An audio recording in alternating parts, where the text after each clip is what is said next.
c'est bien moi, la sœur Déborah, l'humble servante du Seigneur et la vôtre aussi. Bien-aimés, je suis encore heureuse de vous accueillir sur ma plateforme comme le Seigneur me l'a demandé. Il m'a recommandé encore de faire ce séminaire sur ma plateforme.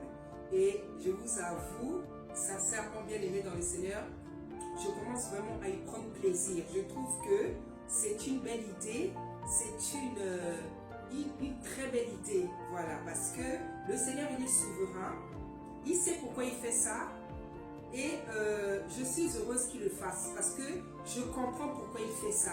Il est merveilleux. Le Seigneur ne veut que notre bien-aimé. Je me réjouis de faire vraiment ce séminaire, ces séminaires, parce que je pense que ça sera souvent comme ça, jusqu'à ce qu'il décide que je reprenne des salles. Franchement, je me réjouis parce que, bien aimé, je vois les choses de loin. Je sais pourquoi Tata avait fait ça, parce que je vois les choses de loin. Et bien aimé, je tiens à faire ça comme la sœur Claude avait vu en vision. Elle avait vu que quand je prêchais, il y avait mes décorations. Parce que Tata Nzambe ne fait rien au hasard. Il ne fait rien au hasard. À travers cette œuvre, il met le talent qu'il m'a donné, le talent qui est l'art. Le Seigneur est merveilleux. Il est merveilleux. Il est merveilleux. Je n'ai pas de mots. Je n'ai pas de mots. Donc, bien aimé, c'est ainsi que commence notre séminaire aujourd'hui. Soyez donc bénis, soyez puissamment bénis au nom puissant d'Issaïa Congo. Voilà, comme vous avez vu dans le titre, nous allons parler aujourd'hui des effets et des conséquences des péchés de nos pères, de nos ancêtres. Voilà, le thème de mon message, c'est le poids et le fardeau ancestral, c'est-à-dire le péché, le fardeau, voilà, les péchés, donc les conséquences, les effets et les conséquences des péchés de nos pères dans nos vies, bien aimés dans le Seigneur. Parce que Tata Nzambe, dans sa parole, tout au long de sa parole, il dit: vos pères ont péché, vos pères m'ont irrité, vos pères ont péché, ils m'ont irrité. Et le Seigneur est toujours en train de répéter ça. C'est comme si Tata Nzambe avait toujours la colère envers nos pères, envers les ancêtres, envers les aïeux. Et bien aimés dans le Seigneur, c'est bien le cas. C'est pour ça que vous allez voir dans la Bible, les prophètes comme Esdra, comme Néhémie, ont fait des repentances nationales, des repentances, demander le pardon des péchés des pères, des péchés des ancêtres. Parce que bien aimé, Tata Nzambe dit dans sa parole qu'il punit l'iniquité jusqu'à la 4e génération et il bénit jusqu'à la 1000e génération. Ça veut dire que nos pères qui ont péché, nos aïeux, nos ancêtres qui ont péché, qui sont morts sans demander pardon, qui sont morts sans avoir eu le temps de demander pardon, ces péchés-là, bien aimés, continuent à agir dans nos vies. Et ils n'agissent pas dans nos vies seulement parce qu'ils n'ont pas eu le temps de demander pardon, parce qu'il a dit dans sa parole qu'il punit l'iniquité des pères, l'iniquité, le péché jusqu'à la 4e génération. Voilà, bien aimé. Ça veut dire que le péché, même s'il est pardonné, nous allons toujours,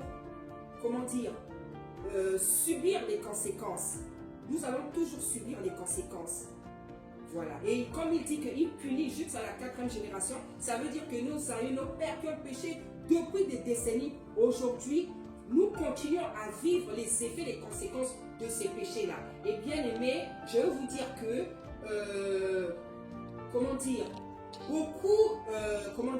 beaucoup de problèmes que nous vivons aujourd'hui, que nous subissons, beaucoup de malheurs que nous vivons, bien aimé, c'est à cause des péchés de nos pères. C'est à cause des péchés des ancêtres, bien aimés. Et nous allons étudier tout cela, évidemment.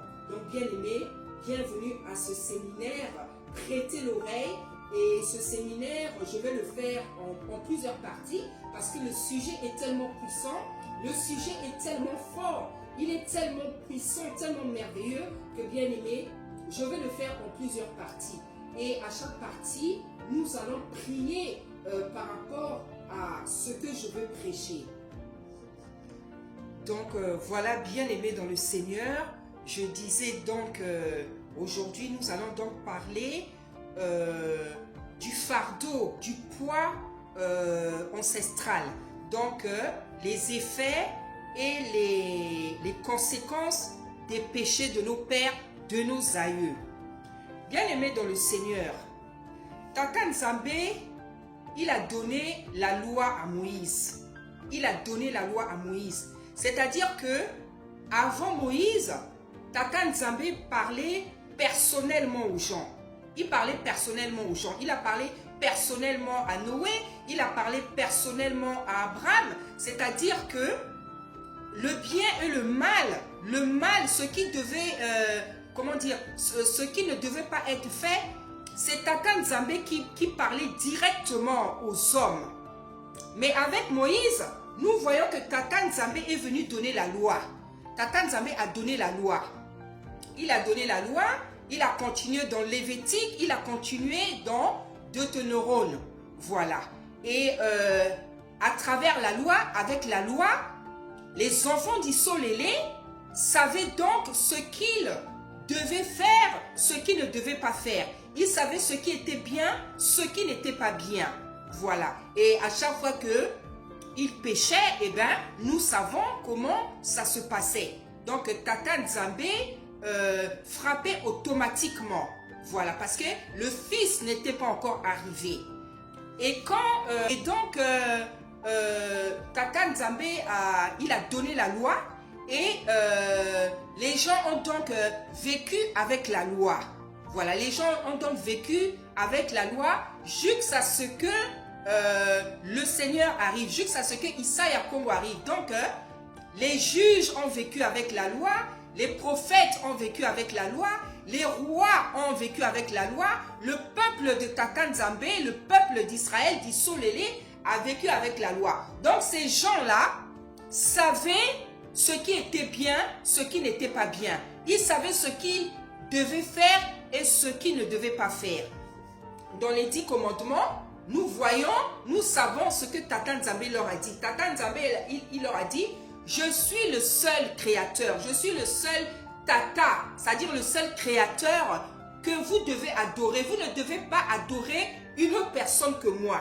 Voilà, ça c'est l'un des commandements qu'il y a dans les 10 commandements. Il y a un autre commandement qui dit que vous n'allez pas me représenter par des images taillées. Vous connaissez les 10 commandements. Vous savez ce que le Seigneur dit là-dedans. Dans Lévitique encore, dans Deutéronome, Tata Nzambé continue à donner des lois, des préceptes, des commandements sur le célibat, sur le mariage, sur le viol, sur ce que nous devons manger, sur ce que... Donc, sur la vie des hommes.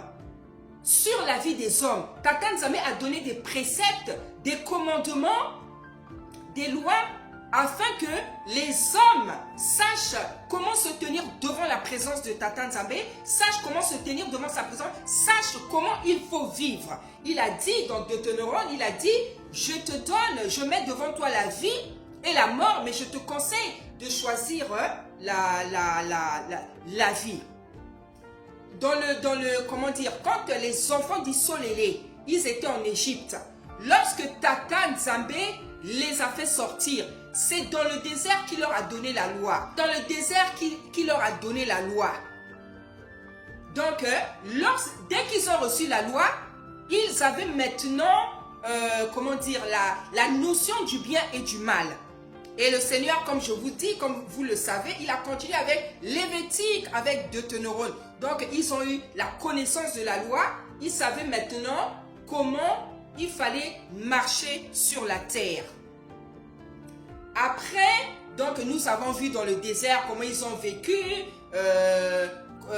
comment par moments ils étaient obéissants, comment ils étaient rebelles. Tout ce qui s'est passé dans le désert, vous savez ce qui s'est passé.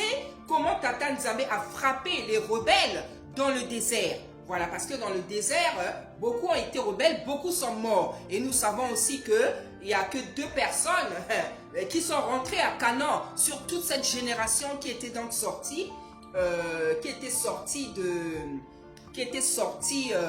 de l'Égypte.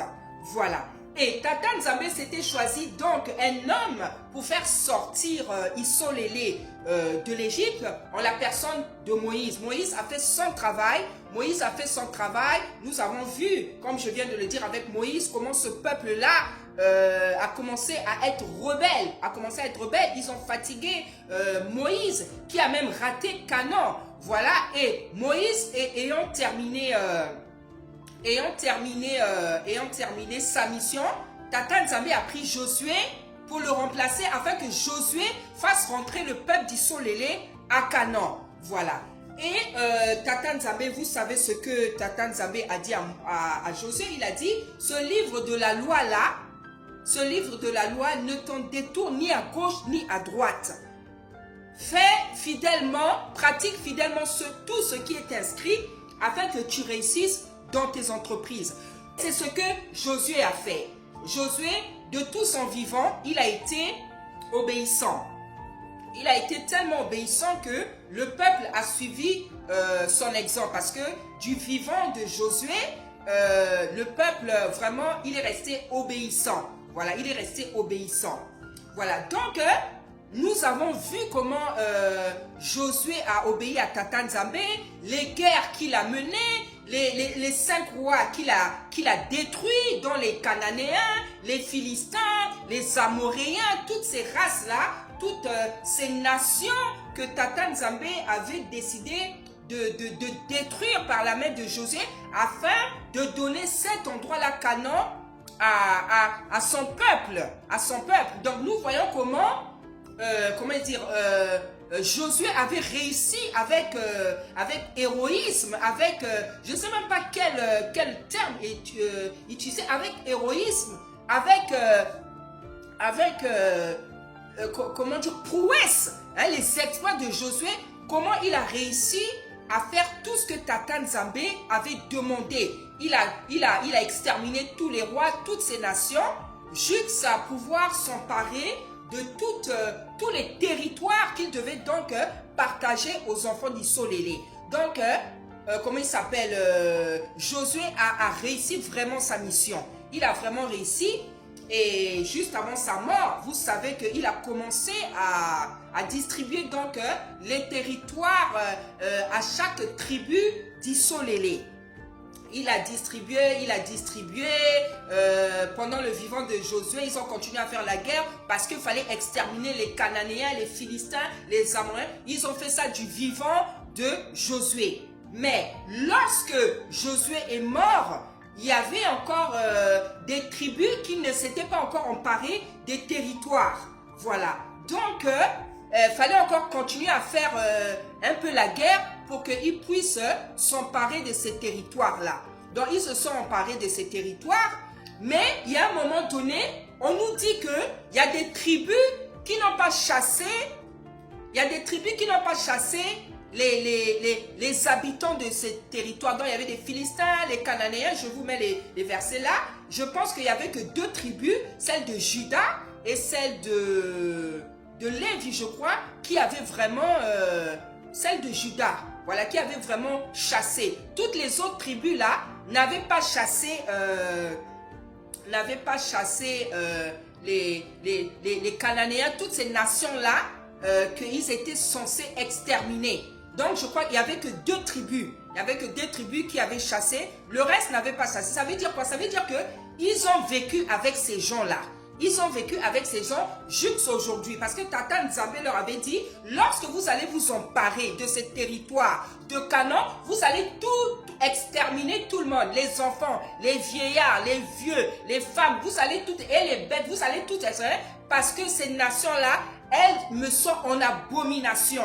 Elles me sont en abomination. C'est pour ça que je vous donne Canaan, qui est un pays où coule le lait et le miel.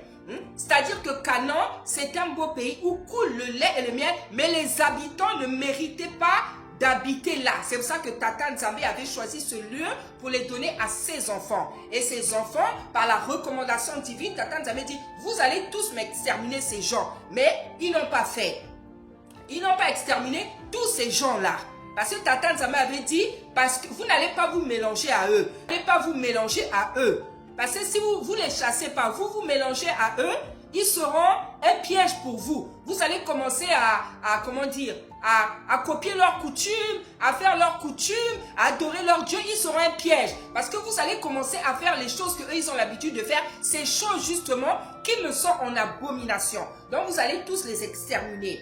Mais nous voyons que le peuple, quand Josué est mort, le peuple n'a pas obéi à Tata Nzambe. Donc, dans ce verset-là, dans ce chapitre, on nous dit les tribus qui ont chassé, mais le reste des tribus qui n'ont pas chassé les habitants.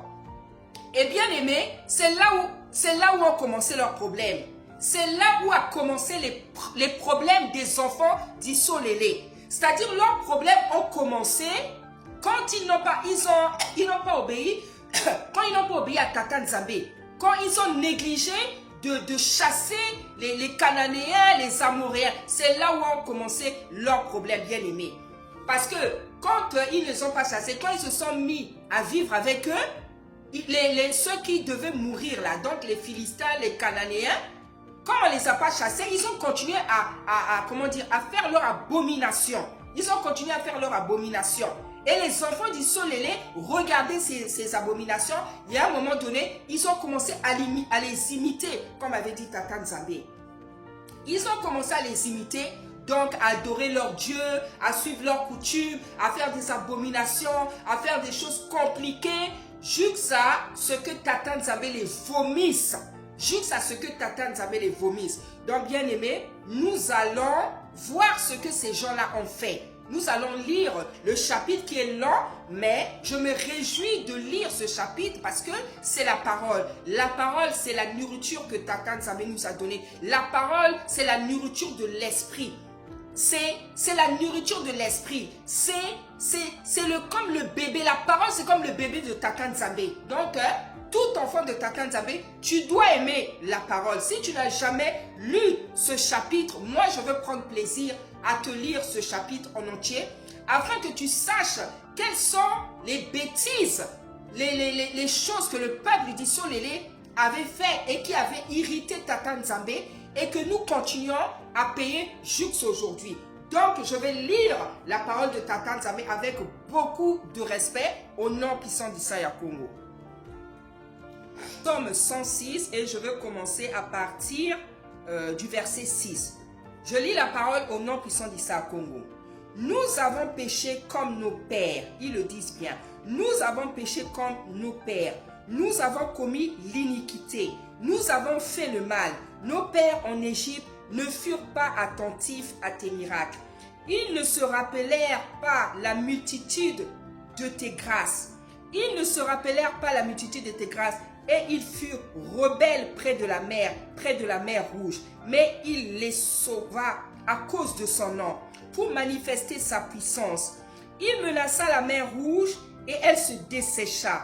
Et il les fit marcher à travers les abîmes comme dans un désert. Il les sauva de la main de celui qui les haïssait. Il les délivra de la main de l'ennemi. Les eaux couvrirent leurs adversaires. Il n'en resta pas un seul. Et ils crurent à ses paroles. Ils chantèrent ses louanges. Mais ils oublièrent bientôt ses œuvres. Ils n'attendirent pas l'exécution de ses desseins. Ils furent saisis de convoitise dans le désert. Et ils tentèrent Tata Nzambe dans la solitude. Bien aimé, je vais expliquer au fur et à mesure. Et on va continuer toute la lecture parce que c'est tellement puissant, c'est tellement fort. Vous allez comprendre, bien aimé, pourquoi nous souffrons. Nous souffrons parce que nos pères, nos aïeux, nos ancêtres ont désobéi à la loi, n'ont pas écouté Tata Nzambe. Ils ont été rebelles. Ils n'ont pas fait tout ce que Tata Nzambe demandait. C'est pour ça que, bien aimé, nous souffrons aujourd'hui. Parce que nous souffrons des effets, des conséquences de leurs péchés. La majorité de nos souffrances, bien aimé, est directement liée au péché de nos pères. Parce que nombreux sont morts. Le Fils n'était pas encore venu, le pardon n'était pas encore là. Donc, ils sont morts dans leur péché bien-aimé. Donc, je reprends. Nous avons péché comme nos pères. Donc, bien-aimés, eux-mêmes, ils reconnaissent, ce peuple-là reconnaît qu'il a péché comme ses pères, donc, comme nos pères, comme les aïeux, comme les ancêtres. C'est-à-dire que les péchés que nous commettons aujourd'hui, les péchés qu'aujourd'hui l'Église commet, bien aimés, que les enfants d'Issolélé commettent, c'est les mêmes péchés que les pères, nos aïeux avaient commis. Nous avons péché comme nos pères, nous avons commis l'iniquité, nous avons fait le mal. Nos pères en Égypte ne furent pas attentifs à tes miracles. Les pères, ceux qui sont sortis de l'Égypte, n'ont pas été attentifs à ces miracles. Ça veut dire quoi? C'est-à-dire qu'ils n'ont pas compris dans le désert ce que Tata Nzambe voulait faire avec eux. Ils n'ont pas compris dans le désert la force, la puissance du sens des choses que Tata Nzambe voulait faire avec eux. Tata Nzambe voulait faire des choses spéciales. Tata Nzambe voulait faire des prodigues comme il en a fait avec eux, leur donner des signes encore plus puissants. Ils n'ont pas compris. Ils n'ont pas compris ce que Tata Nzambe voulait faire avec eux. Bien aimés, je vous assure, déjà ce que Tata Nzambe a fait dans le désert, de ce que nous connaissons, les miracles de la manne cachée, le miracle de la manne cachée, l'écaille, la colonne de feu, tous ces prodigues, tous ces signes, toutes ces choses puissantes, Tata Nzambe voulait faire au-delà, mais ils n'ont pas compris. C'est pour ça qu'on nous dit ici, ils n'ont pas été attentifs à ces miracles. Ils ne se rappelèrent pas la multitude de tes grâces, parce qu'il a fait tellement de choses, c'était une multitude, il leur a fait tellement de bien, malgré leur méchanceté, malgré leur rébellion, malgré leur ingratitude, malgré leur méchanceté, bien-aimés. Ils furent rebelles près de la mer Rouge, mais il les sauva à cause de son nom pour manifester sa puissance. Tata Nzambe les sauva malgré leur méchanceté, malgré leur rébellion, malgré leur ingratitude, malgré leur méchanceté, bien-aimée. Et la Bible nous dit qu'il les sauva à cause de son nom, pas à cause d'eux, mais à cause de son nom pour manifester sa puissance. Ça veut dire que, bien-aimé, il y a des choses que Tata Nzambe il fait dans ta vie. C'est pas pour toi, c'est pour son nom, c'est pour sa gloire. C'est pour démontrer sa puissance. Parfois, toi, tu fais le mal, mais tu vois que tu es béni. Parfois, tu fais des choses bizarres, mais tu vois qu'il exauce tes prières. Bien-aimé, ce n'est pas à cause de tes œuvres, ce n'est pas à cause de sa bonté, c'est parce que c'est pour son nom, c'est pour sa gloire. Parce qu'il n'aime pas écraser sa gloire, il n'aime pas piétiner sa gloire. Il est fidèle à lui-même, il est fidèle à lui-même. Donc, il y a des choses que tu fais, il y a des choses que nous faisons. On est béni. Il écoute, nos prières sont exaucées, bien-aimés. Ce n'est pas à cause de tes œuvres. Ce n'est pas à cause de nos œuvres. Ce n'est pas à cause de nos œuvres. Ce n'est pas à cause de notre bonté. Ce n'est pas à cause de notre droiture.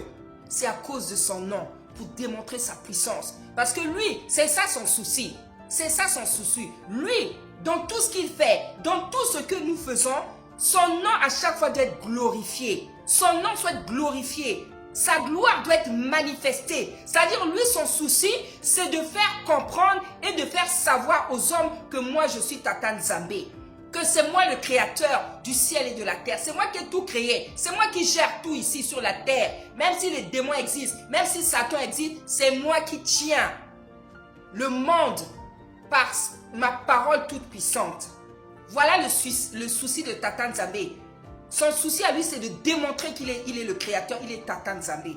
Malgré les péchés, malgré les catastrophes, malgré lui, son souci, c'est de démontrer aux hommes, à toute l'humanité, qu'il est Tata Nzambe. C'est pour ça qu'il a dit dans sa parole sera prêchée jusqu'aux extrémités de la terre. C'est-à-dire dans les villages, dans les coins les plus reculés de la terre. Parce que son souci est de faire savoir à toute la création, tous les hommes que sur la terre, le Créateur c'est moi, et comme il le dit si bien, toute langue fléchira, tout genou fléchira devant moi, et toute langue confessera que je suis Tata Nzambe.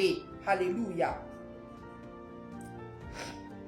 Mais il les sauva à cause de son nom, pour manifester sa puissance. Il menaça la mer Rouge, elle se dessécha, et il les fit marcher à travers les abîmes, comme dans un désert.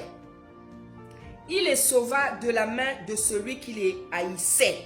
Donc des ennemis, donc des Égyptiens et tous les autres ennemis. Il les délivra de la main de l'ennemi, les eaux couvrirent leurs adversaires, il n'en resta pas un seul. Alléluia. Parce que Tata Nzambe, quand il se met, quand il décide de frapper tous tes ennemis, bien-aimés, sois rassuré, sache-le, il ne va pas en rester un seul. Il ne va pas en rester. Tous les gens qui te fatiguent aujourd'hui, tous tes ennemis, tous les gens, les problèmes, les gens qui te fatiguent, tous tes ennemis, quand Tata Nzambe va s'en charger, bien-aimé, sache qu'il ne va pas en rester un seul. Parce que c'est comme ça qu'il est. Il ne fait pas les choses à moitié. Il ne fait jamais les choses à moitié. Et ils crurent à ses paroles, ils chantèrent ses louanges. Alléluia. Ses louanges, parce que c'est lui qui nous donne des louanges. Comme disait David, dit, tu m'inspires pendant la nuit. Donc, les vraies louanges, les vraies adorations, c'est Tata Nzambe lui-même qui nous les communique. Alléluia. Mais ils oublièrent bientôt ses œuvres. Ils n'attendirent pas l'exécution de ses desseins. Donc, la même ingratitude, bien-aimée, que nous manifestons aujourd'hui envers Tata Nzambe, c'est-à-dire à chaque fois qu'il nous fait du bien, nous avons tendance à oublier très très vite le bien que Tata Nzambe nous fait. Nous sommes toujours en train de nous plaindre, nous sommes toujours en train de murmurer, bien-aimés dans le Seigneur. C'est pour ça qu'on nous dit, mais ils oublièrent bientôt ses œuvres. Donc la puissance des œuvres qu'il avait manifestées dans le désert, la Bible dit que ils oublièrent bientôt, comme toi et moi. On oublie souvent, dès qu'on a un problème, on oublie les bienfaits qu'il nous fait. Bien aimé, c'est pour ça que moi j'ai une habitude, j'écris toujours le bienfait, les bienfaits que Tata Nzambe me fait dans ma vie. Comme ça, quand ça ne va pas, je prends le cahier là, je commence à lire, ça me rappelle que il a déjà agi dans ma vie et il agit tout le temps. Alléluia. Mais ils oublièrent bientôt ses œuvres, ils n'attendirent pas l'exécution de ses desseins. Donc les enfants d'Issolélé, ils n'attendaient pas l'exécution parce qu'en fait dans le désert, Tata Nzambe voulait faire beaucoup de choses avec eux. Mais ils ont passé leur temps à se plaindre, ils ont passé leur temps à bouder, ils ont passé leur temps à murmurer, à se plaindre, à être mécontents. Parce que leur souci, c'était pouvoir manger la nourriture qu'il y avait en Égypte. Ils pensaient aux oignons, ils pensaient aux concombres. Eux, ils n'ont pas compris ce que Tata Nzambe voulait faire dans le désert avec eux. Ils n'ont pas compris. Eux, leur souci, c'était leur ventre.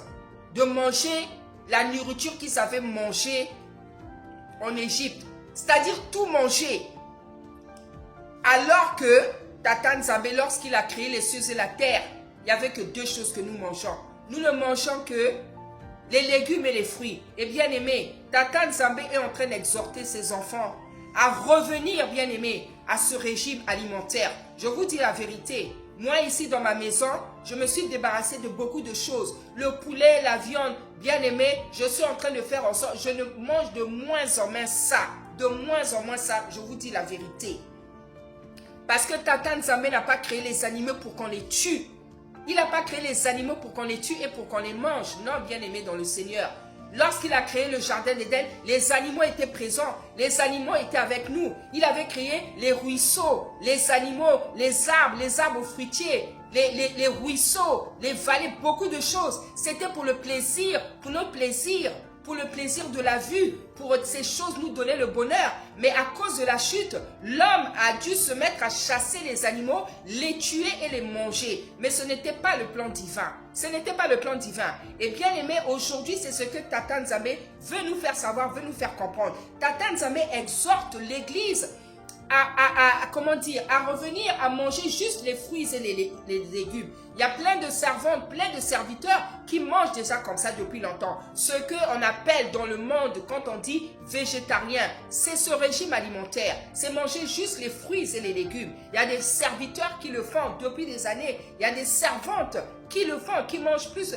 Donc, voilà ce que Tata Nzambe veut faire.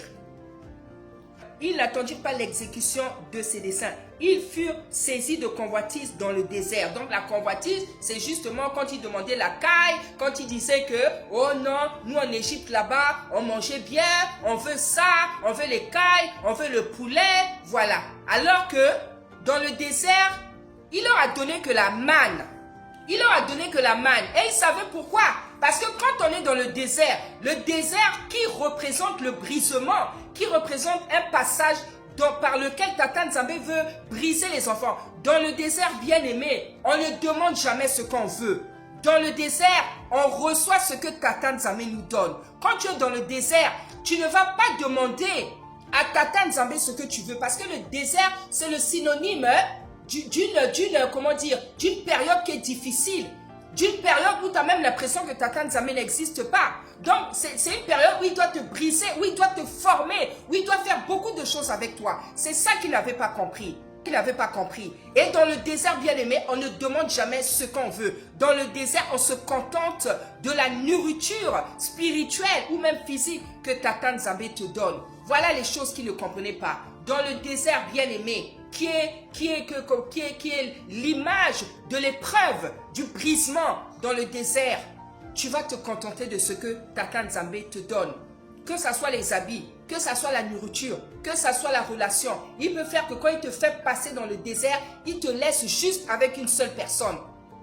Il va enlever des distractions, il va enlever des loisirs, il va enlever beaucoup de choses autour de toi parce que dans le désert, il veut te former, il veut te briser.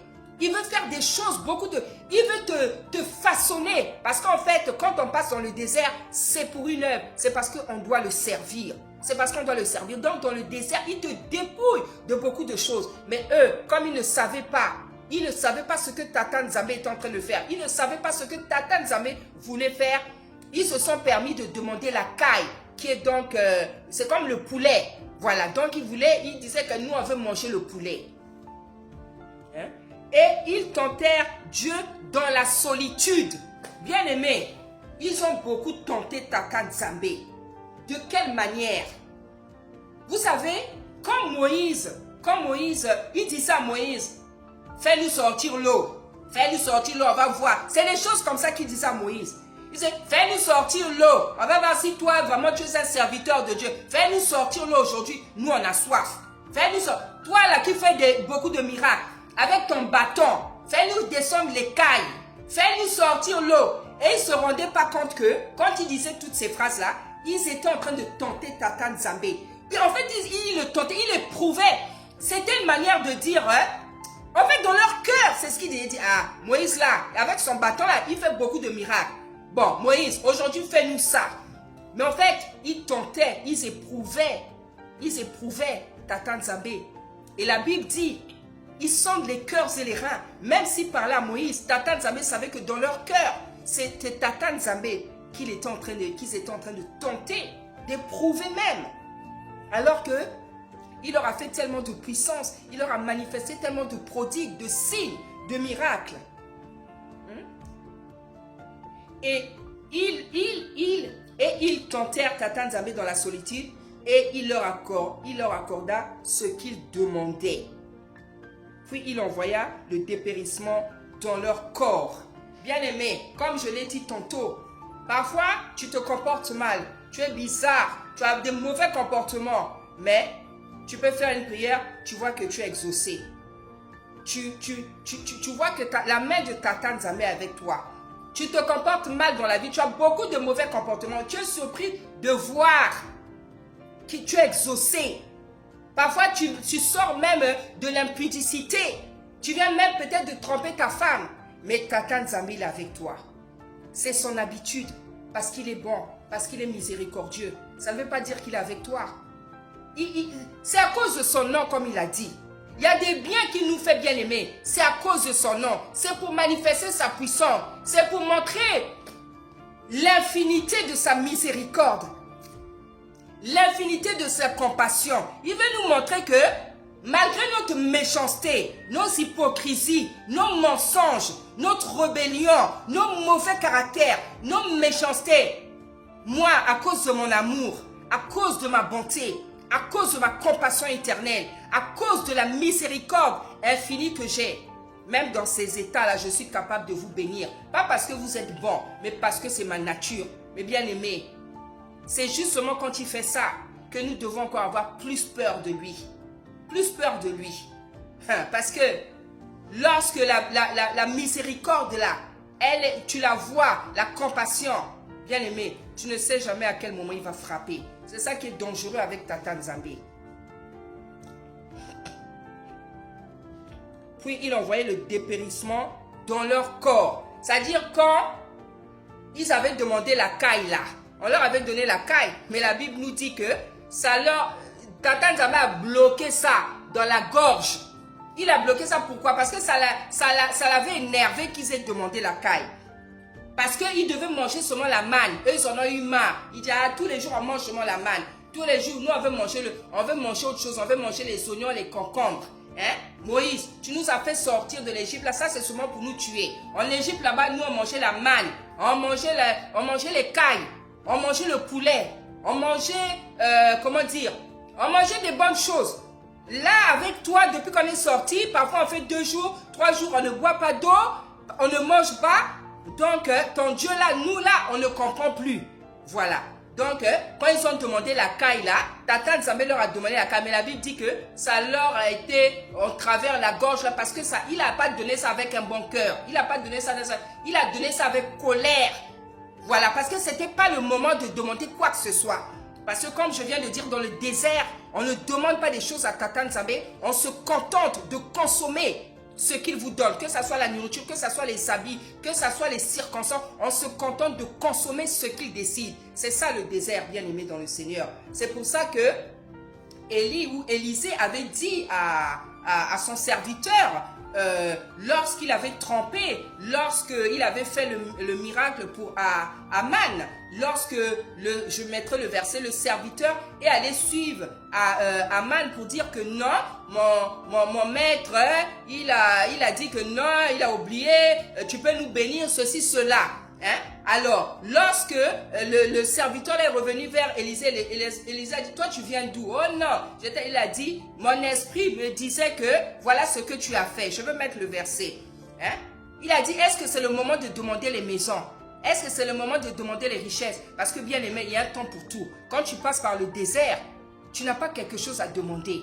En fait, dans le désert, tout ce que tu peux demander à Tata Nzambe, c'est la force de supporter le désert par lequel il te fait passer. Que tu ne manques de rien. De toute façon, dans le désert, automatiquement, lui, il te nourrit. Comme il a fait avec les enfants d'Issolélé. La Bible dit que leurs habits n'ont pas été usés, leurs chaussures n'ont pas été usées. Dans le désert, parce que c'est lui-même qui te fait passer dans le désert et il sait pourquoi. Donc aujourd'hui, si tu passes dans un désert, lui-même il sait pourquoi. Si tu es servante, si tu es appelé à être servante, serviteur, sache que tu vas passer par le désert. Tu vas passer par le dépouillement de beaucoup de choses. Dans le désert, on est seul. Eux encore, ils étaient en groupe. Mais aujourd'hui, comme on a des maisons, donc dans le désert, tu peux rester seul. Moi, je me rappelle quand le Seigneur a commencé à me faire passer dans le désert, je suis restée au moins une année et demie toute seule à la maison. Tata Nzambe avait enlevé toutes les fréquentations. Tata Nzambe avait enlevé toutes les fréquentations. C'est-à-dire, tu appelles quelqu'un, on n'a pas envie d'entendre. Hein? Tu appelles les gens, c'est-à-dire, tu sens que, et bien aimé, tu te demandes même si Tata Nzambe, c'est dans le désert que tu te poses beaucoup de questions. Tu te demandes s'il est vivant. Tu te demandes s'il te voit. Tu te demandes s'il est vivant. S'il est encore là, s'il t'aime encore. Tu te poses toutes sortes de questions. Voilà, le désert, qu'est-ce que c'est le désert? Et dans le désert, il fait beaucoup de choses. Surtout si tu es appelé à être serviteur ou servante. Voilà ce qu'il va faire dans le désert. Donc dans le désert, tu te poses toutes sortes de questions.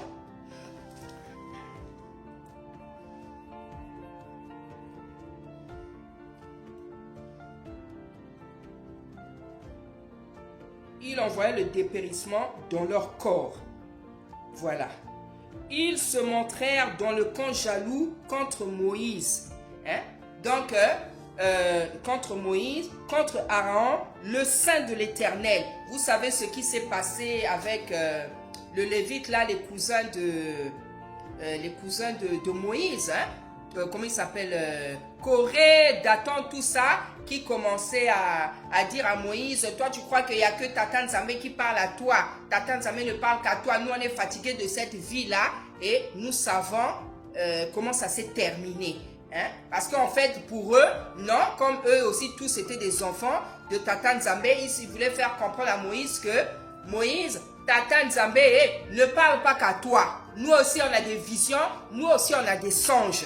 Donc, toi, tout ce que tu fais, ton leadership là, nous, on est fatigués de ça.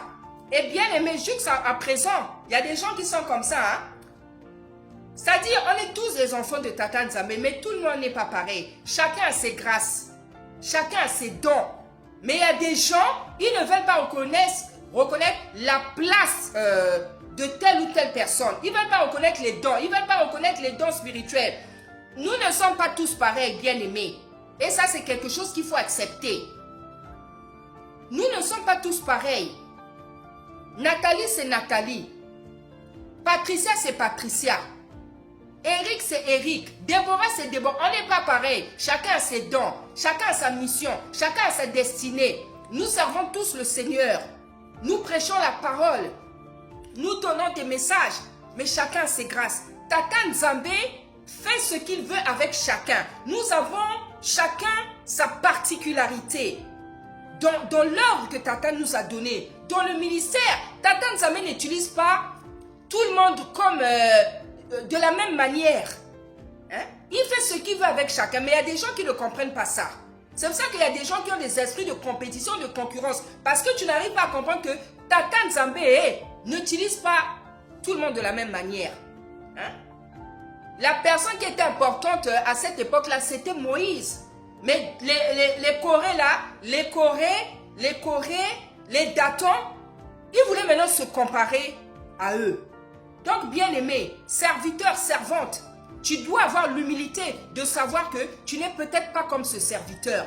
Tu n'es peut-être pas comme cette servante. Nous ne sommes pas tous pareils, bien aimé. Ça c'est un truc qu'il y a des gens qui ne savent pas, qui ne comprennent pas, qui refusent d'accepter.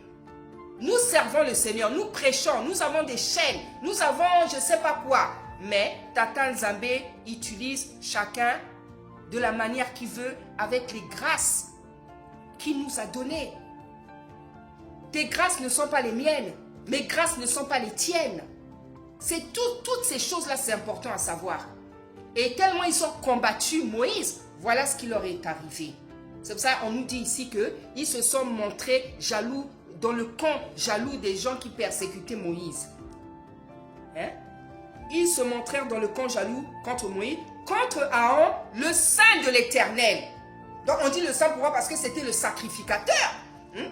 C'était lui le sacrificateur. C'est lui qui s'occupait de tuer les animaux là quand les gens péchaient. Donc c'était lui comme le prêtre. C'était lui le prêtre à travers lequel Tata Nzambe faisait les choses. Hein?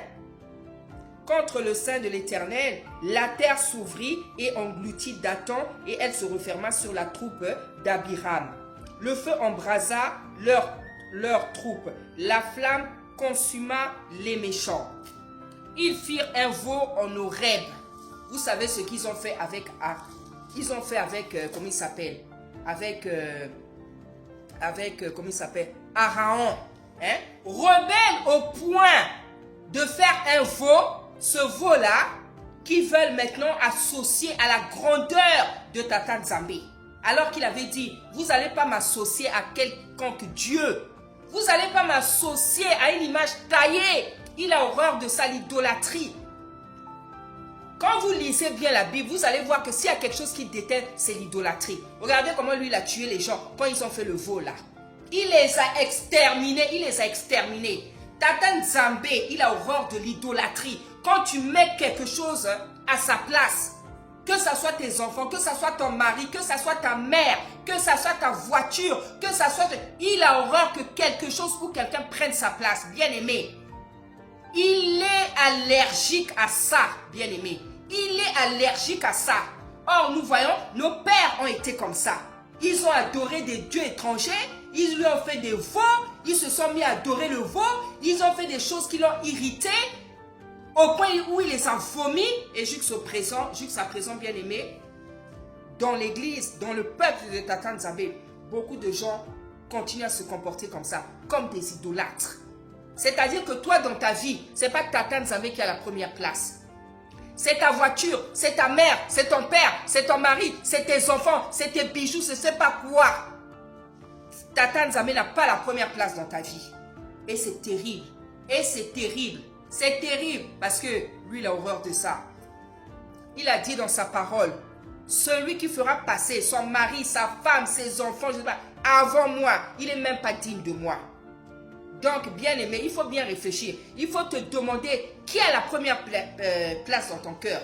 Est-ce que c'est ton mari? Est-ce que c'est tes enfants? Est-ce que c'est ta maman? Est-ce que je ne sais pas c'est quoi? C'est ta voiture, c'est ta maison, c'est ton bien, c'est ton travail? Pose-toi bien la question aujourd'hui parce que c'est très grave ça. C'était chaud là-bas. Ils firent un veau en Horeb. Ils se prosternèrent devant une image de fente. Donc non seulement ils firent le veau, en fait, et ils se prosternèrent. Chose que Tata Nzambe déteste. Bien aimé, il a horreur de ça. Hein?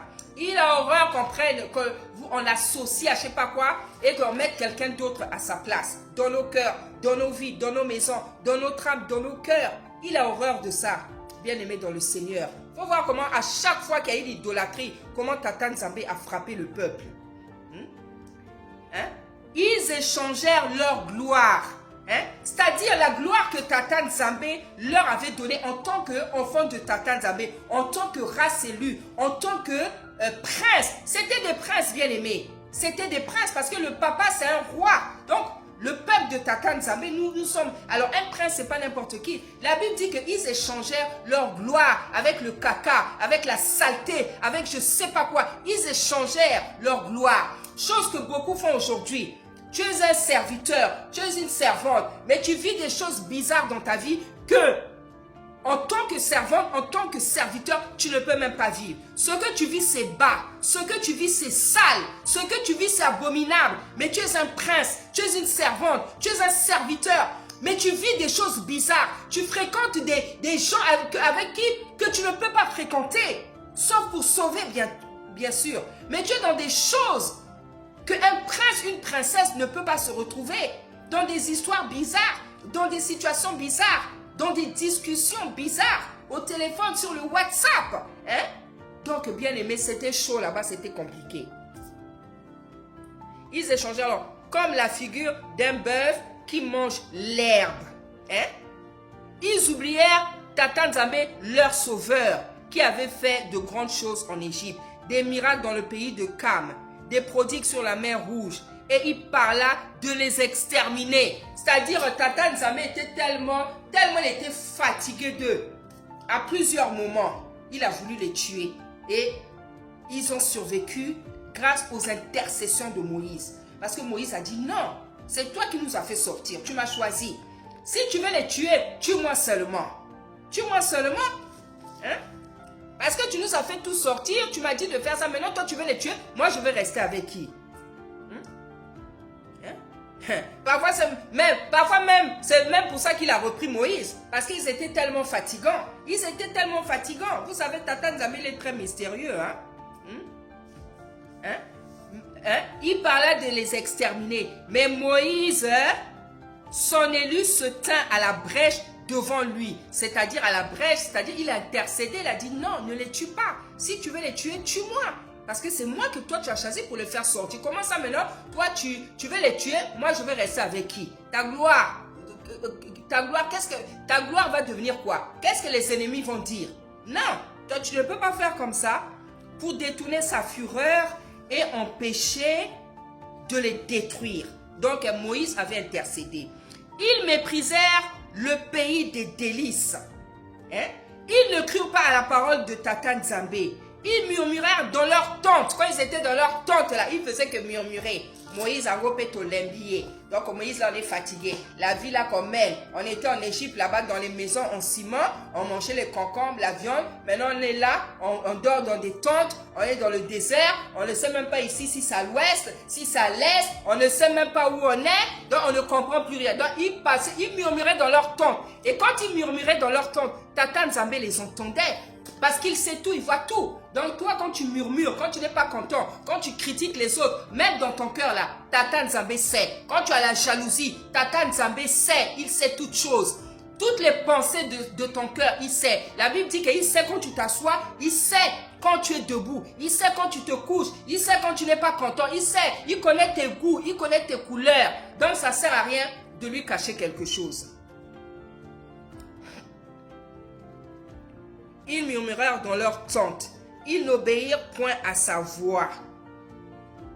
Et il leva la main pour jurer.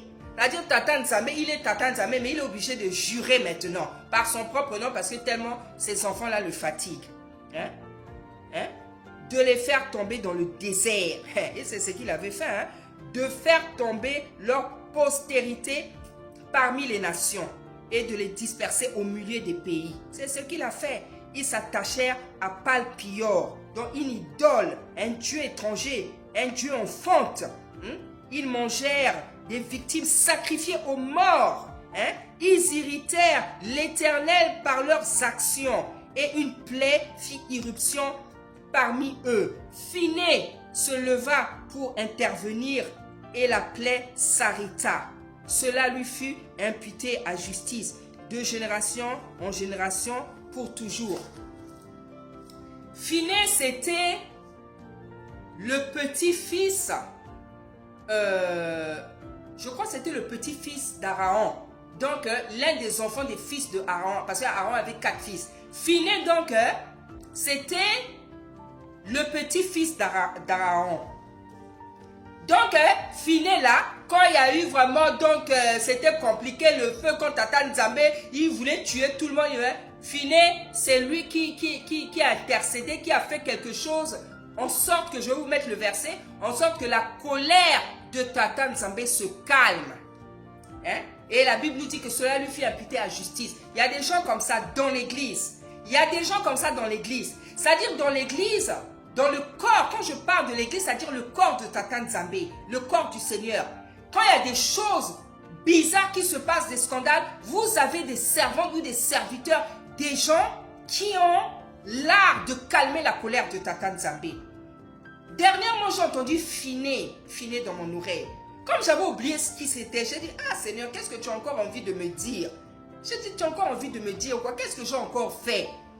Après, je vais chercher Phiné. J'ai dit, mais Phiné, c'est le petit-fils, c'est lui qui a. Donc, je dis, ah Seigneur, si tu me dis Phiné, si tu me trouves comme une Phiné, je dis, Seigneur, merci. Je vous dis la vérité. Il y a des gens comme ça.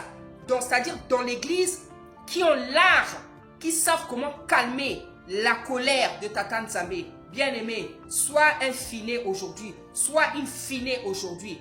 Tata Nzambe te l'imputera à justice. Hosanna. Ils irritèrent l'Éternel près des eaux de Mériba. Et Moïse fut puni à cause d'eux, car ils aigrirent son esprit. Et il s'exprima légèrement des lèvres. Tellement il mettait la pression à Moïse. Moïse, on a soif là. Ça fait 2 jours. 3 jours, on ne boit pas. Fais-nous tes miracles là. Ton bâton là, il te sert à quoi? Ton bâton te sert à quoi? Utilise le bâton là, on veut encore voir. On sait que tu as déjà fait. Et tu fais le bâton. C'est comme ça qu'il fatiguait Moïse. Et Moïse, dans un accès de colère, et c'était compréhensible, dans un accès de colère, le Seigneur lui a dit, tape 2 fois. Tape ceux qui 3 fois, ceux qui... Il a tapé un peu plus. Et le Seigneur savait qu'il était énervé, qu'il avait frappé par la colère, par l'irritation. Parce qu'il lui mettait tellement la pression. Et Moïse, la Bible dit que Moïse s'exprima légèrement de la bouche. Donc Moïse a fait comme ça. De ce rocher-là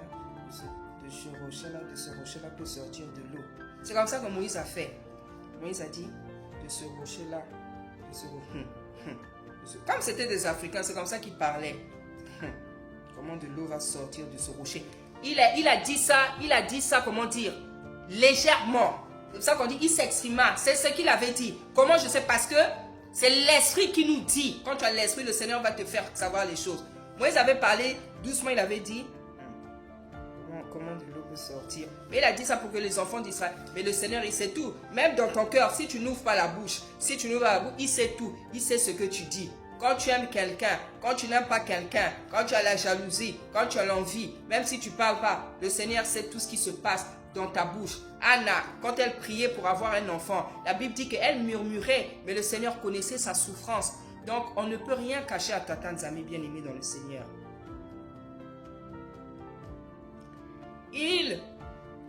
Voilà, verset 34, comme j'ai dit, voilà où commence leur problème.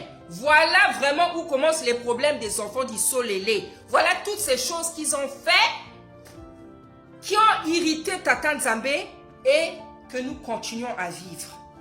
Que nous continuons à vivre, bien-aimés. Que nous continuons à subir. Voilà où ont commencé leurs problèmes. Ils ne détruisirent point les peuples que l'Éternel leur avait ordonné de détruire. Ils se mêlèrent avec les nations et ils apprirent leurs œuvres. Chose que Tata Nzambé leur avait prévenu, il avait dit, si vous mélangez avec eux, vous allez commencer à l'imiter. Ils vont devenir pour vous un piège. Tout ce qu'eux ils font là, que moi je déteste, pour lesquels je dis que je vais les chasser de Canaan, je vais vous donner. Mais vous, comme vous ne les avez pas chassés, voilà, aujourd'hui maintenant, vous faites ce que moi je déteste, jusqu'aujourd'hui. Ils servirent leurs idoles. Donc tout ça là, c'est des choses, c'est tout ça qui a hérité Tata Nzambé. C'est ça qui a fait que puisque c'était des Noirs, tous les Noirs sont dispersés dans le monde entier, comme il avait dit. Il avait dit, si vous ne m'écoutez pas, moi je vais tous vous disperser. Vous êtes maintenant aux Antilles, vous êtes en Europe, vous êtes en Asie, vous êtes partout et on vous fait souffrir. Parce que c'était ça la malédiction. Hein? Ils servirent leurs idoles, qui furent pour eux un piège. Ils sacrifièrent leurs fils et leurs filles aux idoles. Chose que des parents font encore aujourd'hui. Hein, dans la franc-maçonnerie, c'était ça là, ils avaient commencé la franc-maçonnerie depuis longtemps. Vous avez des parents, des familles qui sacrifient leurs enfants, leurs petits-enfants. C'est tout ça là, bien-aimé. Ils sacrifièrent leurs fils et leurs filles aux idoles. Ils répandirent le sang innocent à cause de leur sacrifice là justement. Le sang de leurs filles et de leurs filles parce qu'ils faisaient des sacrifices. Qui sacrifièrent aux idoles de Canaan. Et le pays fut profané par des meurtres. Ils se souillèrent par leurs œuvres. Donc il était plus pur aux yeux de Tata Nzambé. Ils étaient souillés. Tata Nzambé les avait vomis. Tata Nzambé les avait pris en abomination, en horreur. Ils étaient souillés par leurs œuvres méchantes, abominables. Parce que comme ils se sont mélangés aux nations, ils commençaient à faire les mêmes choses. Mais c'était des choses terribles. Hein? Les sacrifices des enfants, l'impudicité, l'inceste, beaucoup de choses bizarres. Hein? Et le pays fut profané par des meurtres. Hein? Et les meurtres dont on parle, ce n'est pas seulement quand on tuait les gens, c'est les meurtres, donc l'excès des péchés. Hein? Ils se souillèrent par leurs œuvres. Ils se prostituèrent par leurs actions. Se prostituèrent. C'est-à-dire qu'ils faisaient maintenant des choses comme de la prostitution. Hein? Quand ils allaient adorer Baal, quand ils allaient faire des... Ça aussi c'est la prostitution. C'est la prostitution. C'est-à-dire, vous laissez Tata Nzambé qui est pour nous un époux, vous allez adorer d'autres dieux. Hein? Des dieux qui ne respirent pas, qui ne parlent pas, qui ne bougent pas, qui ne peuvent pas vous sauver. Puisque Tata Nzambé, le Seigneur, c'est notre époux. Donc, quand toi tu vas vers un autre Dieu, tu deviens une prostituée. C'est l'image, c'est ce qu'il explique dans Osée. Issolélé comme une prostituée. Hein? Quand tu abandonnes Tata Nzambé pour aller faire plaire à quelqu'un d'autre, tu deviens comme une prostituée. Tu deviens comme une prostituée. Ils se prostituèrent par leurs actions. La colère de Tata Nzambé s'enflamma contre son peuple. Et il les prit en horreur son héritage. Ah oui, hein? L'excès de tes péchés peut faire en sorte que Tata Nzambé, tu peux le dégoûter. Il te prend en horreur. À cause du péché, un péché que tu as commis ou les péchés que tu as l'habitude de commettre, Tata Nzambé peut te prendre en horreur. Et bien aimé, c'est très dangereux quand Tata Nzambé te rejette. C'est très dangereux. Il les livra entre les mains des nations. Ça, c'était maintenant les conséquences. Il les livra entre les mains des nations. Ceux qui les haïssaient dominèrent sur eux. Imagine quelqu'un qui te haït. Quelqu'un qui te haït se met à dominer sur toi. C'est ce que nous subissons ici, en Europe, dans la diaspora. C'est ce que nous souffrons. Pourquoi? Parce que nous sommes en train de vivre toutes ces choses-là. Les conséquences des péchés de nos pères. Hein? Nous avons été dispersés. Il y a des gens, ils sont en Europe, ce n'est pas par leur propre volonté. Moi, je suis ici en Europe, ce n'est pas par ma propre volonté. Moi, je ne voulais pas venir. Parce que j'aime mon pays, parce que j'aime l'Afrique. Moi, je ne voulais pas venir. Il y a des gens là, ils trouvent l'Europe, c'est comme le paradis. Pour toi, l'Europe, c'est comme le paradis. Tu ne parles même pas du retour dans ton pays.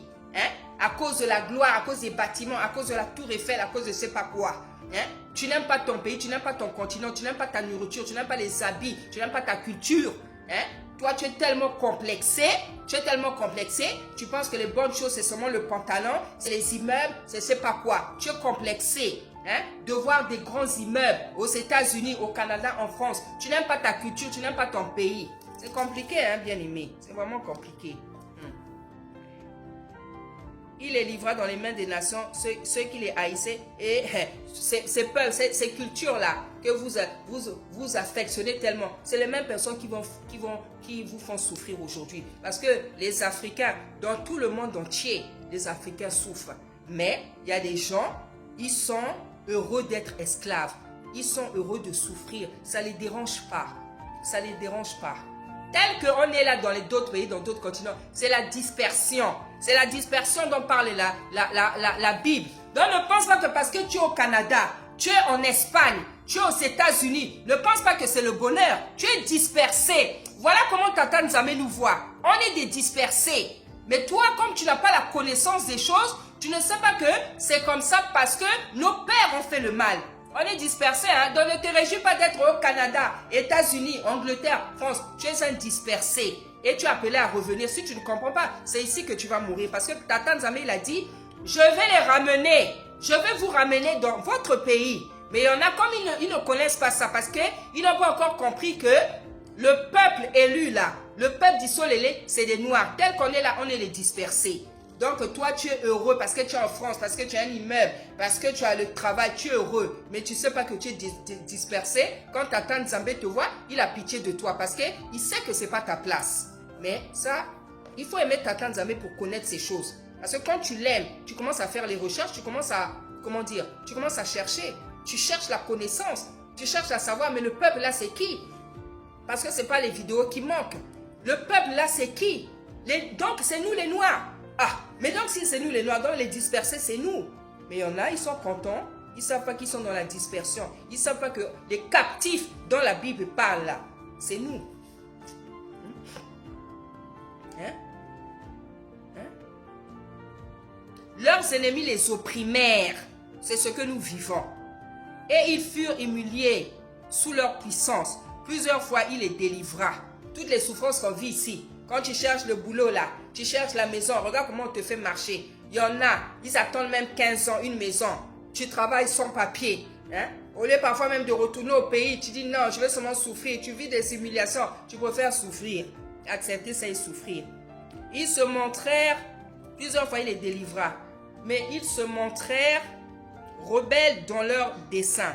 Et ils devinrent malheureux par leur iniquité. Ils virent leur détresse. Lorsqu'il entendit leurs supplications, il se souvint en leur faveur de son alliance. C'est-à-dire, à chaque fois, il se souvient de l'alliance qu'il avait fait avec Abraham. Hein? Avec papa Abraham, Isaac, Jacob, tout ça. C'est à cause de ça qu'il revient, en fait, à chaque fois. Parce qu'il se souvient de cette alliance-là. Lorsqu'il entendit, et il eut pitié selon sa grande bonté. Et il excita pour eux la compassion de tous ceux qui les retenaient captifs. On peut s'arrêter là. Donc, bien aimé, lorsque Tata Nzambe dit que vos pères m'ont irrité, c'est à cause de tous ces comportements-là. C'est à cause de tous ces comportements. Et ça, c'est... Je prendrai même un autre passage pour la prochaine fois parce qu'aujourd'hui, je vais chuter. Je vais m'arrêter ici parce que je vous ai dit, le séminaire, je vais le faire en plusieurs fois parce que le sujet, il est trop fort, il est trop puissant. Donc, quand il dit que vos pères m'ont irrité, c'est à cause de tout ça. Ils se sont prosternés, ils ont adoré d'autres dieux, ils ont fait des sacrifices, ils ont fait des choses bizarres, que des choses qui ont irrité Tata Nzambe. Et ils sont morts puisque le fils n'était pas encore venu, donc le pardon n'existait pas. Donc ils sont morts dans leurs péchés, dans les péchés pour lesquels ils n'ont pas pu demander pardon. Et la Bible dit qu'il punit le péché jusqu'à la 4e. Donc nous aujourd'hui, nous subissons ce qu'ils ont fait, bien aimés. Parce que parmi nos pères, même nos parents là, nos parents, nos grands-parents, pour ne pas aller trop loin, nos pères, nos parents, nos mamans, nos grands-pères, nos arrières, ils ont fait des choses. Il y en a qui ont signé des pactes avec le diable. Il y en a qui ont fait des alliances, des alliances avec Satan. nos pères, nos mères, ceux qui nous ont mis au monde, nos grands-pères, ils ont fait beaucoup de choses qui ont irrité. Et nous vivons dans ces alliances-là. Nous vivons dans ces alliances pour lesquelles des parents qui vivent même aujourd'hui n'ont même pas encore demandé pardon à Tata Nzambe. Donc, vous avez donc les parents qui sont encore, pour certains qui sont en vie, n'ont pas demandé pardon. Nous avons des parents qui sont allés dans la Rose-Croix, dans la franc-maçonnerie, dans, je ne sais pas, des sectes, depuis les années 1960 et même avant. Des parents, des grands-parents, des aïeux qui ont fait des... Moi, le Seigneur m'avait révélé qu'on avait un aïeux qui avait signé carrément un pacte avec le diable. Donc, imaginez. Donc, lorsqu'il faisait quoi? Parce que quand vous signez un pacte avec le diable, mais il y a des démons, il y a des identités démoniaques qui se lèvent. Et ça commence à agir sur toute, comment dire, la prospérité. Parce que lorsqu'ils élevaient les hôtels, quand vous élevez un hôtel, quand on élève un hôtel pour Tata Nzambe, on sait que ça mène la restauration, la bénédiction. Mais lorsqu'on élève un hôtel pour Tata Nzambe, mais ça élève aussi des démons. Ça élève aussi des démons. Ça élève, ça... Lorsque vous servez le diable, lorsque vous servez le diable, comment dire, il y a des démons qui se manifestent parce que c'est tout à fait normal. C'est tout à fait normal. Donc nos parents là, nos pères, nos grands-parents, nos arrière-grands-parents, nos ancêtres, nos aïeux, ils ont fait des choses qui n'étaient pas bien. Beaucoup de choses qui n'étaient pas bien. Donc bien aimé, toi et moi, nous avons le devoir de savoir ce que ton père a fait, ce que ta mère a fait, ce que ton grand-père a fait, tes aïeux, tes ancêtres ont fait. Voilà ce que Tata Nzambe nous demande. Voilà les prières que nous devons faire. Voilà comment nous devons invoquer Tata Nzambe. Et c'est ça le sujet de mon séminaire. Les péchés, les conséquences, les effets des péchés de nos parents, de nos aïeux, de nos grands-parents. Parce que nos parents, ils sont allés dans la franc-maçonnerie. Ils sont allés dans les loges, jusqu'à aujourd'hui. Ils sont allés dans la Rose-Croix. Beaucoup de parents africains. Alors, les arrière-grands-parents, il y a des gens, on nous a fait les nzoloko, on nous a fait des incisions. Toutes ces choses n'étaient pas bien. Il y a des enfants, quand ils sont nés, ils ont été présentés à quelle sirène. Il y a des gens, ils ont des esprits des eaux, parce que quand il est né, à cause des coutumes, on l'a pris, on l'a présenté dans les eaux. Beaucoup de ces saletés spirituelles, qui sont des abominations devant Tata Nzambe, des abominations qu'ils ont copiées justement chez les nations qu'ils n'ont pas détruites. C'est ce que Tata Nzambe avait dit. Si vous ne les détruisez pas, elles vont devenir un piège pour vous. Vous allez imiter leurs œuvres. Donc tout ce que le peuple d'Issolélé fait, les enfants d'Issolélé fait, même jusqu'à aujourd'hui, c'est les coutumes des nations. Et c'est ça, bien aimé, le sujet de mon séminaire. Donc là où tu es, il faut savoir que ton père, ta mère, ton grand-père, ta grand-mère, des deux côtés, paternel, maternel, tes aïeux, tes ancêtres, ont fait beaucoup de choses qui ont irrité Tata Nzambe, comme nous l'avons lu ici. Et un autre jour, parce que je vais faire le séminaire en plusieurs fois, comment dire, ils ont fait des choses qui ont irrité Tata Nzambe, des choses pour lesquelles ils n'ont pas pu demander pardon, parce qu'il y en a qui sont morts brutalement, parce que quand c'était comme ça, Tata Nzambe frappait, donc tu mourrais brutalement. Ça veut dire qu'ils n'ont pas demandé pardon, donc les conséquences continuent à agir sur nous. Et donc, bien aimé, aujourd'hui, nous souffrons beaucoup de ces choses-là que nos parents ont fait. Il y en a qui sont encore en vie, des parents, des mamans qui sont encore en vie, même des grands-mères qui ont fait des choses, qui sont dans la franc-maçonnerie, qui sont dans la Rose-Croix, qui vont chez les marabouts, qui font la voyance, qui font les nzeke, la cartomancie, la nécromancie, beaucoup de choses, bien aimés. Et ces parents même qui sont vivants, ils ne confessent pas, bien aimés, ils ne confessent pas. Il y a des parents qui ont quand même connu le réveil, l'église de réveil. Mais nos grands-parents, là, nos aïeux, ils ne connaissaient pas l'église de réveil. Mais nous avons des parents actuels, nos parents qui ont connu l'église de réveil, mais qui ne veulent pas confesser. Beaucoup de parents sont dans cette situation. Ils ont connu, ils connaissent l'église de réveil, où on parle de délivrance, comment on chassait les démons. Ça, là, nos grands-parents ne connaissaient pas. Mais nos parents, quand même, ils connaissent. Mais il y en a beaucoup qui ne veulent pas se convertir. Il y en a qui ne veulent pas arrêter les choses bizarres qu'ils ont faites depuis qu'ils sont nés. Hein?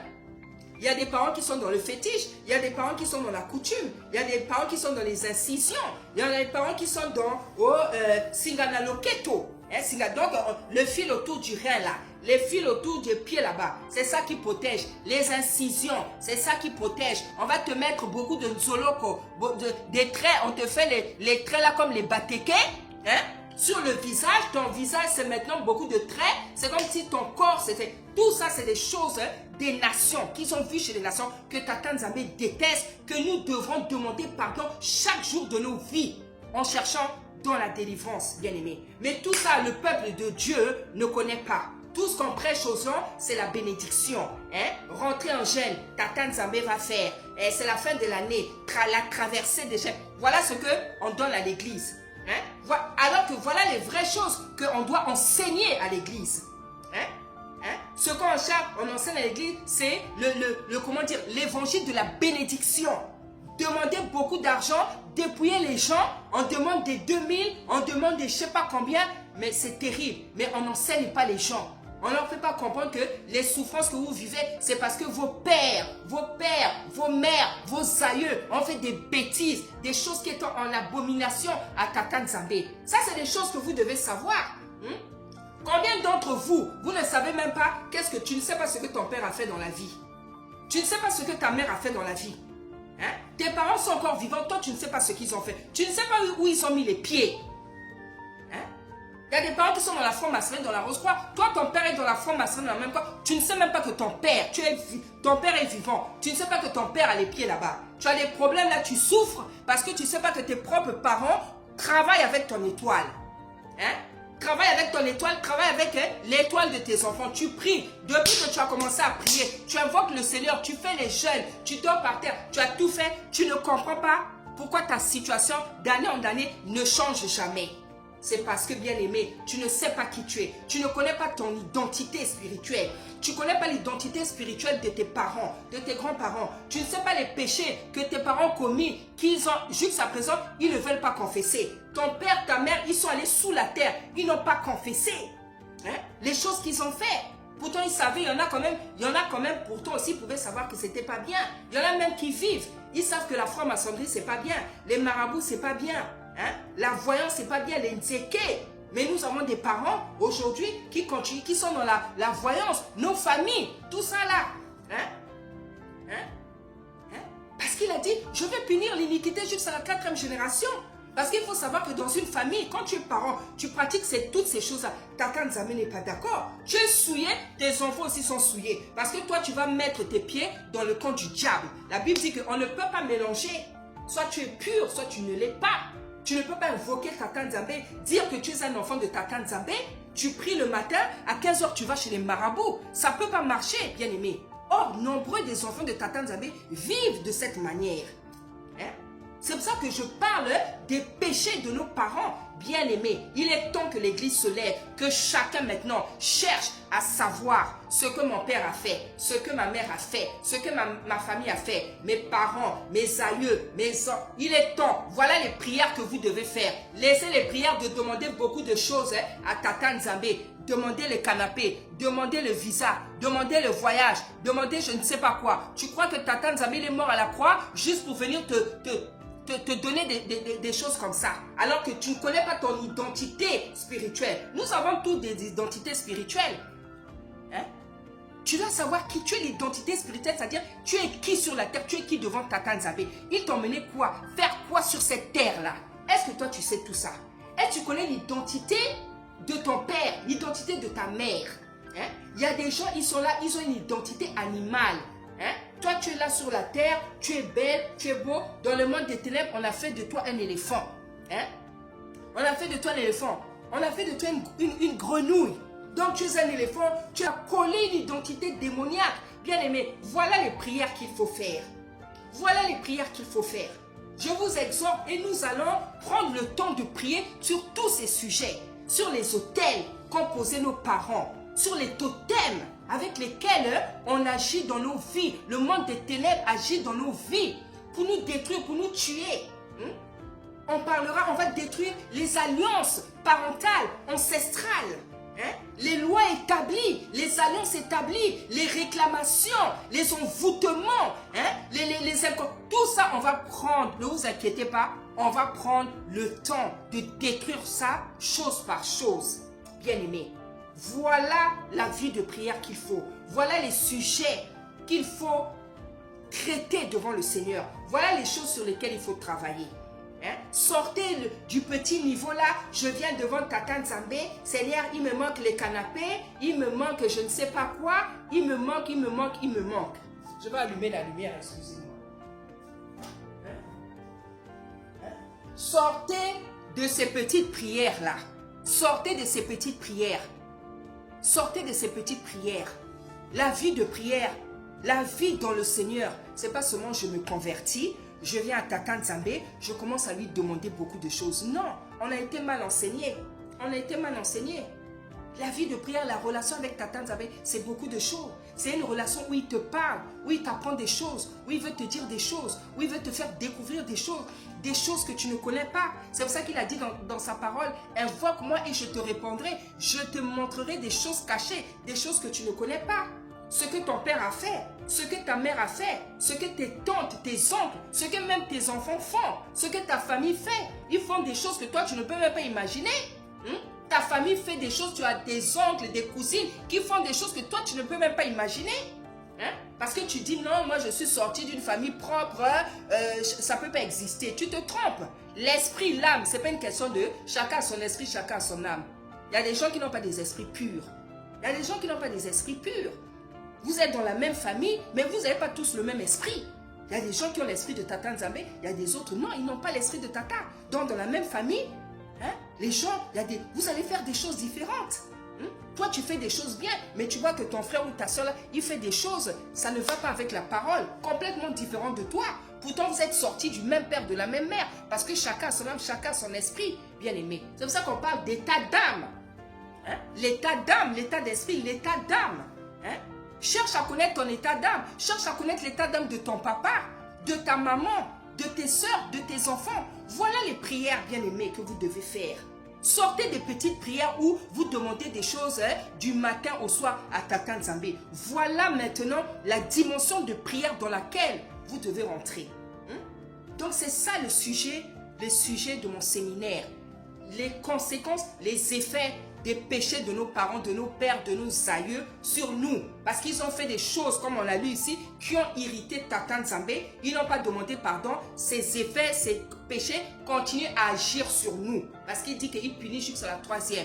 Mais les péchés qu'ils ont fait, nous ne savons pas tous. Ici, on voit, on nous dit c'est quel genre de péché. D'accord, ça c'était eux. Mais ton père à toi, il a fait quoi dans la vie? Ta mère à toi, qu'est-ce qu'elle a fait? Ta tante, tes enfants, ils font quoi dans la vie? Tes frères et sœurs, ton côté paternel, ton côté maternel, ils font quoi? Est-ce que tu connais l'identité des gens? Toi qui es servant, toi qui es serviteur, est-ce que tu connais? Voilà la dimension de prière que nous devons atteindre. Et nous allons prier et étudier, comment dire, chose par chose, toutes ces choses-là. Qu'est-ce que c'est les alliances, les lois établies, les autels, les totems, les réclamations, les envoûtements, les incantations, les malédictions, les paroles de malédiction, tout ça, on va travailler ça petit à petit. Voilà maintenant les choses dans lesquelles nous devons plonger. On a assez entendu l'évangile, comment dire, de la prospérité. Viens vers le Seigneur, il va te bénir, il va donner, il donne, il bénit, il n'y a pas de problème. Mais voilà les dimensions dans lesquelles nous devons rentrer. Nous allons travailler sur ça, nous allons prier sur ça, bien-aimé. Donc le séminaire, je veux chuter, bien-aimé. Le message de mon séminaire, c'était quoi? C'est que nos pères, nos parents, il y en a même qui sont encore en vie, nos parents, nos aïeux, nos grands-parents, nos ancêtres, ils ont fait des choses qui ont hérité Tata Nzambe. Ils n'ont pas demandé pardon, ils sont allés sous la terre avec les péchés, avec même des malédictions dans la bouche. Il y a eu des malédictions dans la bouche là. Ils ont maudit toute la génération. C'est ça, vous allez voir dans les familles, les gens meurent à 50 ans. Chaque année, quelqu'un doit mourir à 50 ans. Les lois établies. Les gens meurent, tel accident, toujours dans la famille, là c'est toujours l'accident. Ici là les gens ne se marient pas, ici là les gens ne travaillent pas. Tu ne sais pas ce qu'a fait ton père, tu ne sais pas, tu connais pas les alliances que ton papa, ta maman ont contractées dans le monde des ténèbres. Parce que les aïeux ont fait, les anciens ont fait. Mais il y a nos parents aussi qui sont vivants, qui ont fait des choses. Ils doivent confesser. Ils doivent confesser. Alléluia. Ils vont confesser. Parce qu'aujourd'hui, nous avons la connaissance, nous avons la révélation. Et nous allons exiger ça. Ce n'est pas nous qui allons leur parler, c'est seulement par la prière. Tata Nzambe va faire ouvrir leur bouche et ils vont parler. Parce qu'il faut savoir que nous vivons des choses parce que nos parents ont fait des mauvaises choses. Il y a des enfants qui sont nés, la maman a pris le nombril, ils sont allés, comment dire, mettre ça quelque part. Donc, beaucoup de choses comme ça, vous êtes des Africains, vous-même vous connaissez. Moi, je ne vais pas vous apprendre ces choses. Il y a des gens, tu es né, on a pris ton nombril là. Parce que à ta naissance, là, on a vu que tu as une étoile. Donc ton père travaille avec ton étoile. Ta mère travaille avec ton étoile. Ta tante travaille avec ton étoile. Les gens travaillent avec ton étoile. Le monde des ténèbres travaille avec ton étoile. Toi, tu es là, tu n'es pas marié. Tu n'as pas d'enfant. Tu n'as pas de travail. Tu n'as même rien. Parce qu'il y a des gens qui n'ont même rien. Tellement on a pris ton étoile, on est en train de travailler avec ton étoile. La personne parfois qui travaille avec ton étoile, elle est déjà morte. Parfois elle est encore en vie. Celle qui travaille, tu n'as rien. Tu ne sais pas pourquoi tu n'as rien. Toi, tu penses que tu es venu sur la terre, le Seigneur t'a rien donné, ni enfant, ni mari. Il n'est pas méchant, il n'est pas injuste. Quelqu'un travaille avec ton étoile. C'est pour ça que ta vie est comme ça. Et toutes ces choses-là, bien aimées, il faut les savoir. Donc, petit à petit, nous allons travailler, nous allons étudier toutes ces choses et nous allons prier pour ces choses-là. Donc, ce que je veux que tu retiennes aujourd'hui, c'est que nos pères, nos aïeux, nos ancêtres et même nos parents qui sont vivants, ils ont fait des choses qui n'ont pas plu et qui ne plaisent pas à Tata Nzambe. Nous devons découvrir ces choses-là à travers la prière, à travers les délivrances, à travers le fait d'invoquer Tata Nzambe. Car il dit dans sa parole, invoque-moi et je te répondrai. Je te montrerai des choses cachées, des choses que tu ne sais pas. Tu dois savoir quelles sont les alliances que ton papa, ta maman a contractées dans le monde des ténèbres. Tu dois savoir ce que ton père, ta mère a fait de son vivant, qui ne plaît pas à l'Éternel. Parfois, tu vis un truc là, c'est parce que ton père ou ta mère a fait quelque chose qui ne plaît pas à Tata Nzambe et ils n'ont pas demandé pardon. Juste aujourd'hui, ils ne veulent pas demander pardon, ils ne veulent pas se convertir. Parce que comme il y a eu l'église du réveil, il y a des parents qui savent que mais ces choses-là qu'on a fait, finalement, elles ne sont pas bien. Mais vous avez des parents qui ne veulent pas se convertir, qui ne veulent pas abandonner. Et c'est pour ça que nous souffrons. Et il est temps de connaître ces choses. Nous allons connaître ces choses par la prière, toutes ces choses par la prière. Parce qu'avec ce séminaire que je viens de faire, cette parole que tu viens de recevoir, Tata Nzambe va venir te parler la nuit. Il va venir te parler. Il va maintenant te montrer qui est ton père, quelle est l'identité spirituelle de ton père, de ta mère, de ta femme, de tes enfants, des grands-parents, des aïeux. Il va te montrer ce que chacun a fait. Parce que c'est très important. Parce que nous souffrons là aujourd'hui, parce que comme j'ai dit, les aïeux, même les parents qui vivent aujourd'hui, ont fait beaucoup de choses qui ont irrité Tata Nzambe. Donc nous sommes sous des malédictions, nous avons des réclamations, bien-aimés. Donc, soyez bénis, bien-aimés, soyez bénis au nom puissant d'Issaïa Congo. Que toi qui as écouté ce séminaire, que toi qui as écouté cette parole, toi qui l'as reçue d'un cœur, comment dire, sincère et pur, sois puissamment béni au nom puissant d'Issaïa Congo. Que Tata Nzambe t'ouvre l'entendement spirituel, que Tata Nzambe t'ouvre les yeux spirituels, que Tata Nzambe t'ouvre les oreilles spirituelles, que Tata Nzambe fasse tomber les écailles de tes yeux qui t'empêchent de comprendre les choses, qui t'empêchent d'accepter la parole, qui t'empêchent de comprendre sa parole, les choses qu'on dit, les choses qu'on prêche, bien-aimé. Que Tata Nzambe détruise, fasse tomber les écailles de vos yeux, afin que vous compreniez que la manière dont vous priez, c'est pas celle-là qui est importante. Un enfant de Tata Nzambe doit connaître son passé, d'où tu viens, quelle est ton identité spirituelle, qui est ton père, quelle est l'identité de ton père, de ta mère, de tes enfants, de tes parents, de tes aïeux. Parce que l'on dit même dans le monde, et c'est même des phrases bibliques, tu ne peux pas savoir où tu vas si tu ne sais pas d'où tu reviens. Tu ne connais pas ton père, qu'est-ce qu'il a fait dans la vie, ta mère, tu ne sais pas, tes parents, les grands-parents, n'en parlons pas. Mais comment tu vas avancer? Il y a des choses que tu peux seulement comprendre si tu sais qu'est-ce que ton père a fait, qu'est-ce que ta mère a fait, qu'est-ce que les aïeux ont fait. Bien-aimés dans le Seigneur, nous allons prendre le temps de prier pour toutes ces choses dont je viens de parler. Seigneur, Papa, je te loue, je te bénis, je te rends grâce, je te dis merci. Merci pour ce sujet que tu m'as donné. Merci pour cette parole que tu as donnée à ton peuple, à ton église, papa. Que cette parole, Seigneur, trouve un terrain, Seigneur, où, papa, agir dans le cœur de tes enfants, dans l'église, papa, afin qu'ils comprennent, papa, les prières qu'ils doivent faire, les sujets pour lesquels ils doivent prier, les choses qu'ils doivent chercher, les choses qu'ils doivent te demander. C'est pour ça que tu as dit dans ta parole, vous demandez mal, vous priez mal. Oui, Seigneur, nous prions mal parce que nous ne savions pas. Nous ne savions pas toutes ces choses. Maintenant, tu es venu nous parler. Ouvre-nous les oreilles. Viens nous parler. Viens montrer à chaque famille, ceux qui te cherchent en esprit, en vérité, qui est mon père, qui est ma mère, qui était mon grand-père, quelles sont les alliances qu'ils ont signées, les pactes qu'ils ont signés, quelles sont les choses qu'ils ont fait dans les mondes des ténèbres avec le camp démoniaque qui t'ont irrité. Viens me montrer, papa. Viens montrer à ton peuple. Viens montrer, Seigneur. Viens montrer, Seigneur, au nom puissant des arômes. Je bénis ton peuple, papa. Sois avec ton peuple par la puissance de ton esprit, afin de révéler à tous ceux qui auront entendu, pris cette parole au sérieux, de révéler à chacun tout ce dont on a parlé, papa. Délivre ton peuple, pardonne ton peuple, pardonne-nous de nos péchés, les péchés de nos pères, de nos enfants, de nos parents, de nos familles, papa. Pardonne-nous, Éternel des armées, lave-nous avec ton eau pure, Seigneur. Délivre-nous avec ton sang. Oh Seigneur, fais de nous des personnes mûres, différentes, qui comprennent que la vie avec toi, la relation avec toi, ce n'est pas seulement une question de venir te demander des choses, mais c'est une question de chercher ta face. Voilà ce que tu appelles en disant chercher ma face. C'est chercher à connaître toutes ces choses, papa. Viens nous faire du bien, viens nous délivrer, viens nous pardonner, viens nous laver, viens nous purifier avec ton eau pure, avec ton sang. Viens nous faire du bien, Seigneur, au nom puissant d'Issa Congo. Bien-aimé, la prochaine fois, je vais encore continuer un peu parce que je vais le faire en 2 parties. Et après, nous allons commencer à entamer les sujets de prière pour détruire les autels, les alliances, les totems, le poids, les choses que nos parents, nos grands-parents nous avaient. On va commencer à avoir des programmes de prière au nom puissant d'Issa Congo.